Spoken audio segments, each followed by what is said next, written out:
এই জীবন যেন বহতা নদীর মতো, চলার পথে কত বাঁক মোহনা শত, আছে আরো দ্বন্দ্ব আলো আধারের, বেছে নিতে হবে তাই পথ আমাদের। আসসালামু আলাইকুম প্রিয় দর্শক, আপনারা যারা দেশে আছেন প্রবাসে, সবাইকে জানাই অনেক অনেক প্রীতি ও শুভেচ্ছা। শুরু হলো এনটিভি আয়োজিত এবং লাভেলো নিবেদিত টক শো আলোকপাত। আপনাদের সাথে আছি আমি জয়নুল আবেদিন আজাদ। আর আজকে আমাদের মাঝে অতিথি হিসেবে উপস্থিত আছেন বিশিষ্ট আলেম ডক্টর মোহাম্মদ মঞ্জুর ইলাহি, সহযোগী অধ্যাপক, জাতীয় বিশ্ববিদ্যালয়। আসসালামু আলাইকুম রহমতুল্লাহি ওয়া বারাকাতুহু। প্রিয় দর্শক, আমাদের আজকের বিষয় সভ্যতার ভালো মন্দ। আমরা তো একটি সভ্যতায় বসবাস করছি। বর্তমান সভ্যতা সম্পর্কে আমরা কম বেশি জানি, কারণ আমরা সভ্যতার নাগরিক। বর্তমান সভ্যতা তো বিজ্ঞান প্রযুক্তিতে খুবই প্রাগ্রসর। বিজ্ঞানের নব নব আবিষ্কার হচ্ছে, প্রযুক্তি আমাদের হাতের মুঠোয় জীবনকে অনেকটা সহজ করার সামর্থ্য সভ্যতা অর্জন করেছে। কিন্তু আসলে কি জীবন সহজ হচ্ছে? এখানে একটি দ্বান্দ্বিক পরিস্থিতি আছে। এই দ্বান্দ্বিক পরিস্থিতির কারণ কি? এর পেছনে কি জীবন দর্শন জড়িত? সেসব বিষয়ে আমরা আজকে কথা বলার চেষ্টা করব। শুরুতেই ডক্টর মোহাম্মদ মঞ্জুর ইলাহি, একটি বিষয় আপনার সামনে পেশ করতে চাইব। সভ্যতা নিয়ে তো অনেক আলোচনা হয়, সেমিনার সিম্পোজিয়াম হয়, নানা সংজ্ঞা আছে সভ্যতার প্রসঙ্গে। সভ্যতা প্রসঙ্গে সংস্কৃতির বিষয়ও চলে আসে। সভ্যতার প্রসঙ্গে কেউ কেউ সংজ্ঞা দিয়েছেন, হোয়াট উই হ্যাভ, আমাদের যা আছে সেটা আমার সভ্যতা। একসময় আমরা কুড়ুঘরে বাস করতাম, এখন আমরা বহুত্র ভবনে বাস করি। তারা বলতেন এটা সভ্যতার উন্নয়ন। একসময় আমরা হেরিকেন বা প্রদীপ জ্বালাতাম, এখন সুইচ টিপলি নানা রকম নানা বর্ণিল আলো আমরা পাই। আমরা খুব দ্রুত যেতে পারি, অনেক কিছুকে আমরা সহজ করে নিয়েছি। এই জন্য তারা বলেন সভ্যতা হলো হোয়াট উই হ্যাভ, আমরা যেটা অর্জন করেছি। আর সংস্কৃতি হলো হোয়াট উই আর, আমরা যা, আমাদের যাবতীয় জীবন যেরকম তার রূপমে প্রকাশিত হলো আমাদের সংস্কৃতি। তো সেই বিষয়ে আমরা বিশদ আলোচনা যাব না। তো বর্তমান সভ্যতাকে অনেকে বলেন সব কিছু মিলিয়ে সভ্যতা। সভ্যতায় বিজ্ঞান প্রযুক্তি থাকবে, দর্শন থাকবে, ধর্ম থাকবে, সংস্কৃতি থাকবে, উৎপাদন থাকবে, বন্টন থাকবে, সামগ্রিক মানবিক জীবনযাপনই সভ্যতা। একটি বিতর্কতা আছে। তো আমরা যে সভ্যতায় বর্তমানে বসবাস করছি, এই বিতর্ককে সামনে রেখে স্বীকার করেও আমরা কি বলবো, এই সভ্যতাটা কেমন? এটা কি মানবিক সভ্যতা না এটা অন্য কিছু? ধন্যবাদ আপনাকে। ইবনে খালদুনও সে কথাটি বলেছেন যেটি আপনি লাস্টে বললেন, যে আসলে একটা মানব সমাজে যা কিছু প্রয়োজন এবং তার অতিরিক্ত আরও যা কিছু আছে সবটা নিয়েই সভ্যতা। তিনি অবশ্যই আরও ডিটেলস উল্লেখ করেছেন। তো তাহলে আমাদের জীবনের চলার ধরন, আমাদের থাকার আবাসন, আমাদের স্থাপনা, আমাদের আচার আচরণ, আমাদের চলাফেরা, আমাদের পারস্পরিক সংস্কৃতি, ধর্ম, সব কিছুই কিন্তু বিয়ে শাদী, পোশাক আশাক, সবকিছু। তাহলে এখন বর্তমান সভ্যতাটা কোন জায়গায় গিয়ে পৌঁছেছে, সেটার জন্য তো আমাদেরকে আসলে সব কিছু একটু বিশ্লেষণ করতে হবে, যে আমাদের এই সব কিছু কোথায় গিয়ে পৌঁছেছে। কোনো সন্দেহ নেই, সভ্যতার যত বিকাশ হচ্ছে মানুষের উন্নয়নও তত বাড়ছে। এবং মানুষের সায়েন্টিফিক এক্সপ্লোরেশন বলি অথবা বিজ্ঞানের অবদানে আমাদের নানা সুযোগ সুবিধা কিন্তু তৈরি হচ্ছে। এখন স্পেস এক্সের যুগ, এখন চ্যাটজিপিটির যুগ, এখন আর্টিফিশিয়াল ইন্টেলিজেন্সের যুগ, কৃত্রিম বুদ্ধিমত্তার যুগ, কৃত্রিম বুদ্ধিমত্তা, এগুলো সবই কিন্তু নাও পার্ট অফ দিস সিভিলাইজেশন। তো সুতরাং এসব কিছুর আসলে ভালো মন্দটাও কিন্তু বিচারে চলে আসবে।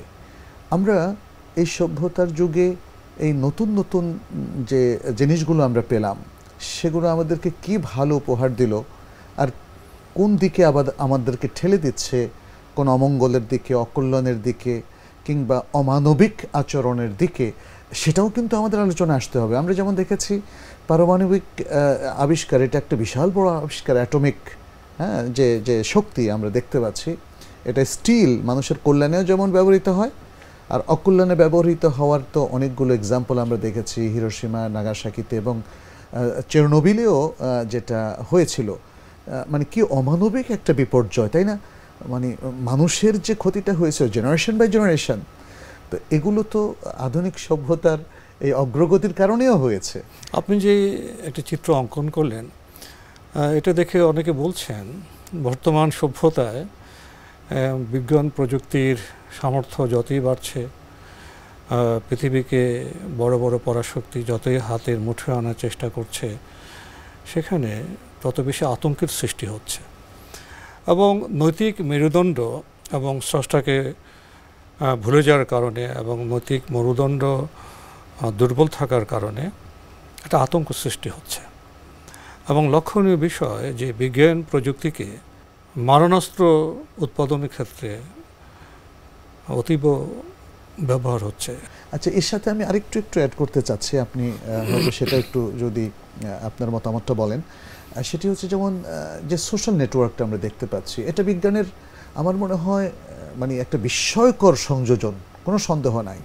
সারা পৃথিবীর মানুষকে একটা জায়গা, একটা নেটওয়ার্কে নিয়ে আসা, যোগাযোগে নিয়ে আসা, এটা সামর্থ্য। এবং শুধু তাই না, এর উপর একটা রিয়াকশন দেওয়া, কমেন্টস দেওয়া, মানে একটা জিনিস যদি আপনি এখন ফেসবুকে ছাড়েন, সাথে সাথে সেটা সারা বিশ্বে ভাইরাল, সহজেই যুক্ত হওয়া যায়। জি।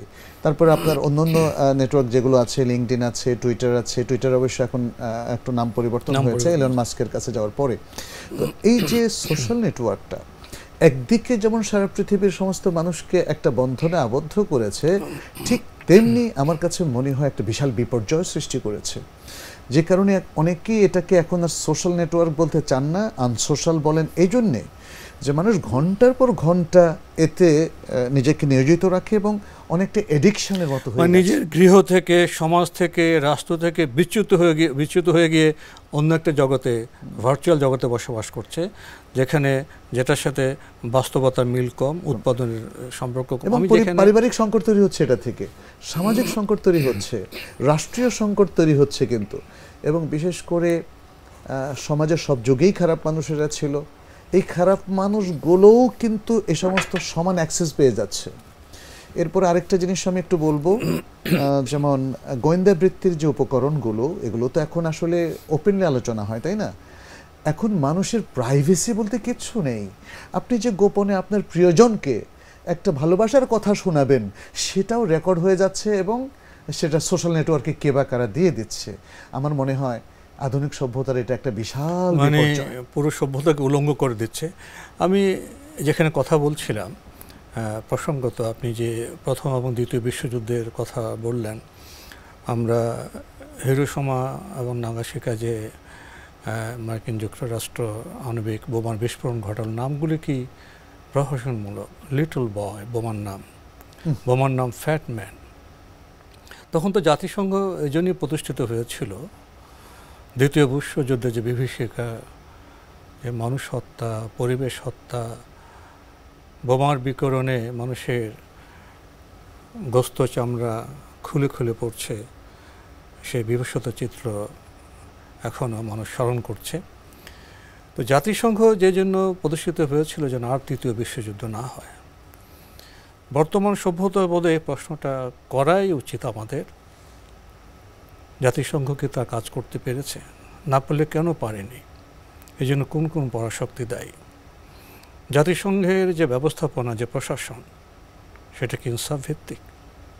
এখন তো অনেকে বলছে যে আমরা তৃতীয় বিশ্বযুদ্ধের জন্য প্রস্তুত। ইউক্রেন আর রাশিয়ার যুদ্ধটা কেন হলো? যে ভূ রাজনীতির কথা বলা হয়, সেখানে কি হচ্ছে? এখন তো বলা হচ্ছে এই পৃথিবীকে বহুবার ধ্বংস করার মতো মারণাস্ত্র, পারমাণবিক নির্মিত হয়েছে। আমার তো প্রশ্ন হলো, একবার পারমাণবিক অস্ত্র ব্যবহৃত সবাই শুরু করে দেয়, এরপর বাকি অস্ত্র ব্যবহার করার মতো একটি মানুষও কি পৃথিবীতে থাকবে? সেটাই তো মূল প্রশ্ন এখানে এসে যায়, তাহলে বর্তমান সভ্যতায় বিজ্ঞান প্রযুক্তির উন্নয়ন দিয়ে আমরা কি কোনো মানবিক, কোনো সমৃদ্ধ পৃথিবী নির্মাণ করতে পারলাম, না আমরা আতঙ্কের একটি পৃথিবী নির্মাণ করেছি, আস্থাহীনতার একটি পৃথিবী নির্মাণ করেছি? এই আস্থাহীনতা থেকে যদি আমাদের উত্তর না ঘটে, তাহলে আমাদের বিজ্ঞান প্রযুক্তি কি মানবীয় কল্যাণে ব্যবহৃত হবে? বলছিলাম যে আপনি ইউক্রেন রাশিয়ার যুদ্ধের কথা বলেছেন, সেটাও অবশ্যই একটা বড় বিপর্যয়, মানবিক বিপর্যয়, কোনো সন্দেহ নেই। কিন্তু আমার মনে হয় এই শতাব্দীর অন্যতম আরেকটা মানবিক বিপর্যয় যেটা ফিলিস্তিনে ঘটেছে, গাজা, আরেকটা না, সবচেয়ে বড় অমানবিক, বর্বর এবং মানব বিধ্বংসী যে কাণ্ড করছে পরাশক্তিরা, সেটা ফিলিস্তিনে। আমি কিছু আসলে মানে এগুলো দেখার মতো আমার মনে হয় সেই শক্তিও আমাদের নেই, অথচ মানুষের যে নির্মম হত্যাকাণ্ড ভাষায় প্রকাশযোগ্য নয়। আমি কদিন আগেও একটা ভিডিও দেখলাম, আমাদের এক বন্ধু পাঠালেন, মানে আসলে চোখের পানি রাখা যায় না। সুবহানাল্লাহ, তখন নিজেকেও ধিক্কার দিতে ইচ্ছে করে যে আসলে আসলে এ কোন সমাজে আমরা, এ কোন বিশ্বে আমরা, কি স্বপ্ন দেখেছি, এ কোন সভ্যতা, এ কোন সভ্যতা, মানে কিভাবে মানুষের এই হত্যাকাণ্ড হতে পারে? একটা মসজিদে, আমি এই গত সপ্তাহে দেখলাম, মসজিদে নামাজরত মুসল্লিদের উপর বম্বিং করা হয়েছে, সবার, কারো হাত নেই, কারো পা নেই, সবাই, অধিকাংশ লাশ, লাশ আর লাশ। সভ্যতা তাহলে কি দিল আমাদেরকে? মানুষ, এই নিরীহ মানুষগুলোকে কেন হত্যা করা হচ্ছে? এরা তো যোদ্ধা না। শিশুদেরকে কেন হত্যা করা হচ্ছে? হসপিটালের শিশুরা কেন নিহত হচ্ছে? তারা কেন চিকিৎসা পাচ্ছে না? তারা কেন পানি পাচ্ছে না? তারা কেন খাদ্য পাচ্ছে না? আর উন্নত বিশ্বগুলো এগুলো দেখেও না দেখার ভান করছে।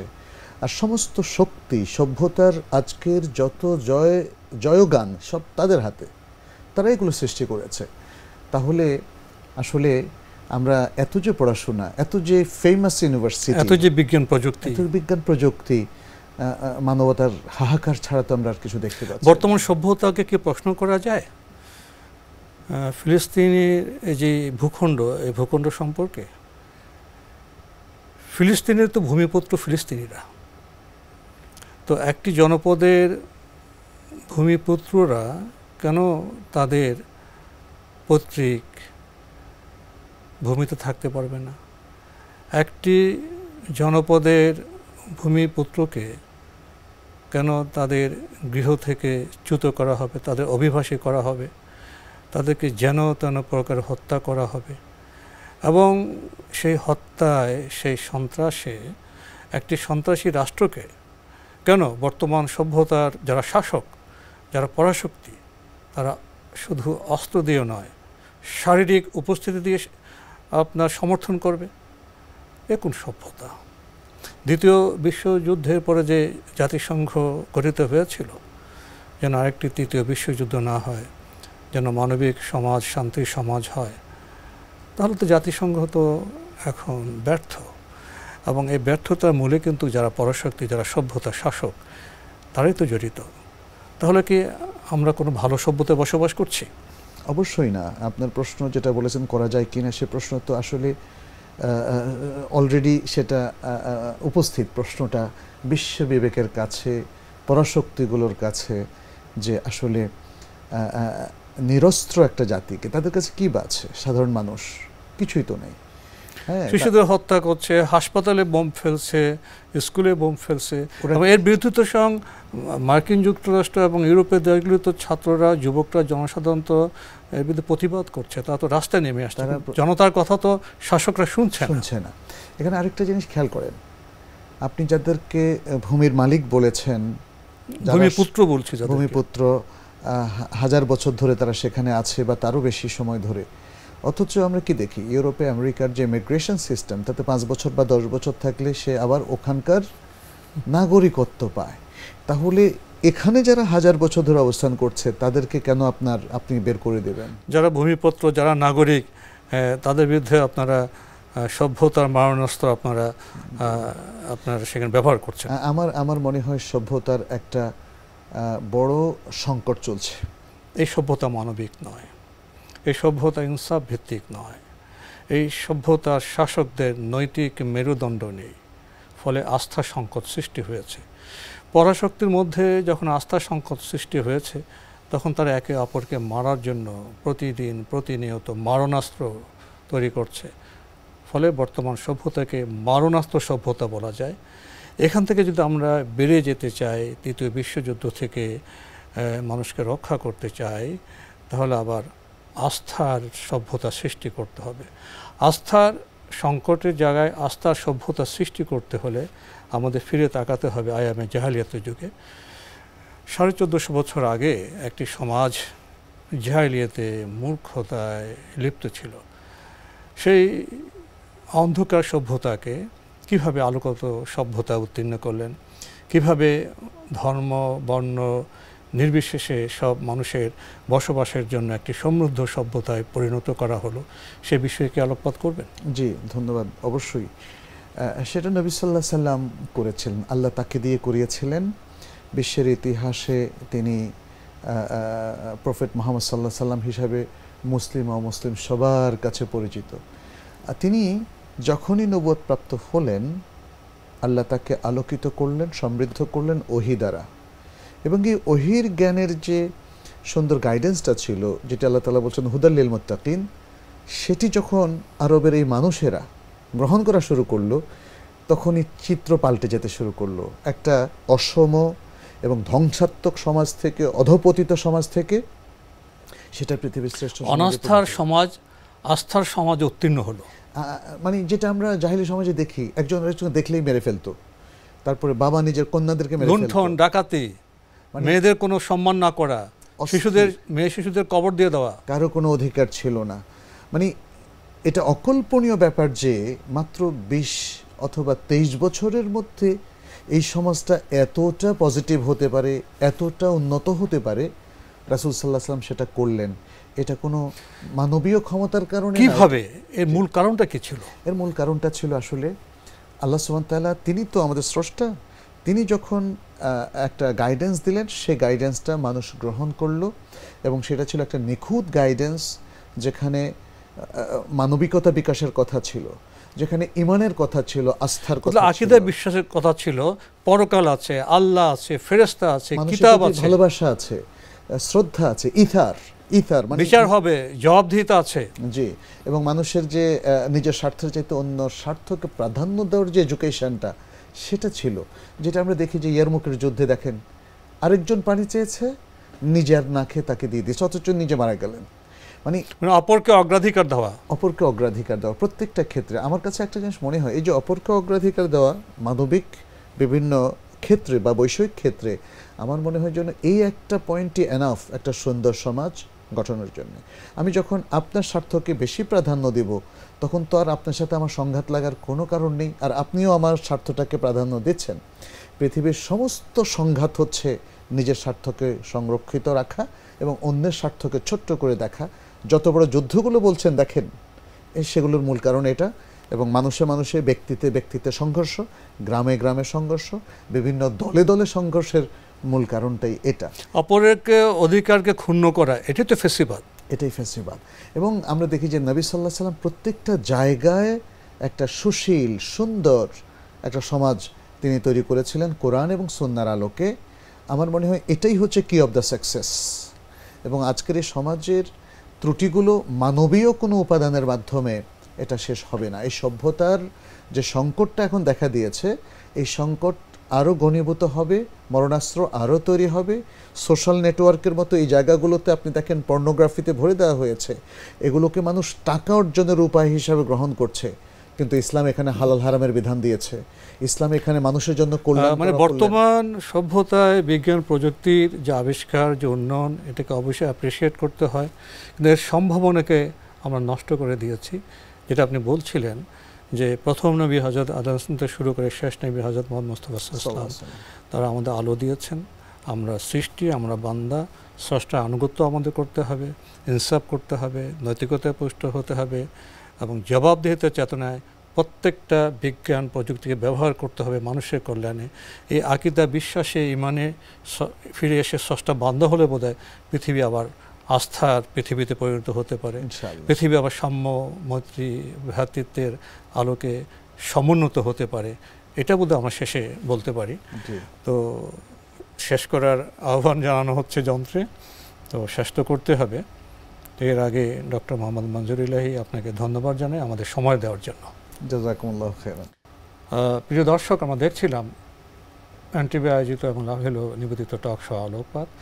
আমাদের এই অনুষ্ঠান আপনারা এনটিভি অনলাইনেও দেখতে পারবেন। ভিজিট করুন www.ntvbt.com। এছাড়া ইউটিউবে এবং আমাদের ভেরিফাইড ফেসবুক পেজে অনুষ্ঠান দেখতে পারবেন। আমাদের আজকের বিষয় ছিল সভ্যতার ভালো মন্দ।